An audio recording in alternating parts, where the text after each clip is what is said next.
હાલ સમગ્ર ગુજરાતમાં ટેકાના ભાવે મગફળીની ખરીદી શરૂ થઈ ગઈ છે। ત્યારે અરવલ્લી જિલ્લાના મોડાસા ખાતે આજે મગફળીના ટેકાના ભાવે ખરીદીનો ચોથો દિવસ છે।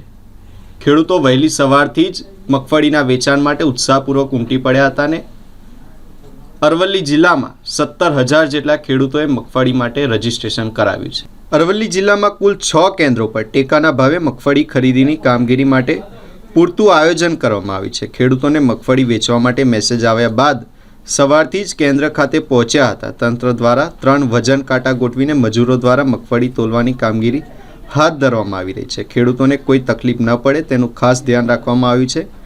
મગફળી વેચવા માટે ખેડૂતોમાં ભારે ઉત્સાહ જોવા મળ્યો છે। તેમ છતાં તેઓ ખેડૂતો હાલના જાહેર કરાયેલા 125 મણ મગફળી વેચાણની મર્યાદામાં વધારો કરાય તેવી માંગ કરી રહ્યા છે। મારું નામ બારોટ મહેન્દ્ર કુમાર જેઠાલાલ, ગામ ભાટકોટા। હું આજે આ ટેકાની ખરીદી જે સરકારશ્રીએ કરી છે એમાં અમારું ટ્રેક્ટર લઈને આવ્યા છીએ, પણ અહીંયાની વ્યવસ્થા, કામકાજ અને બધું વ્યવસ્થિત છે અને એનાથી અમને સંતોષ છે। કોઈ મગજમારી નથી અને સમય પણ ઓછો બગડે છે અને સેમ્પલ અને જે હવા બવા જોઈને કમ્પ્લીટ જોઈને માલ આ લોકો લે છે અને કોઈ મગજમારી નથી। સરકારનો ભાવથી અમને ખૂબ સંતોષ, પણ એક થોડી તકલીફ એ છે કે સરકાર જે 125 મણ લે છે એવું 201 મણ કરે તો ખેડૂતોનો બીજો માલ રહી જાય છે, એનું થોડું સોલ્યુશન થાય।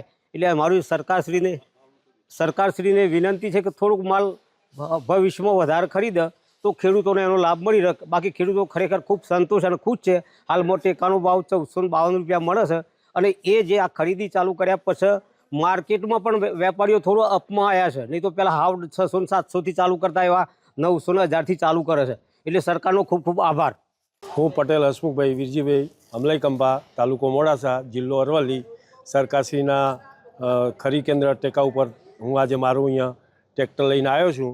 અહીંયા ખૂબ જ સારી રીતે અહીંયા માલ જોખાય છે અને સરકારની જે આ યોજના છે બહુ સારી છે અને સારા મને ખેડૂતોને ભાવ મળી રહે છે।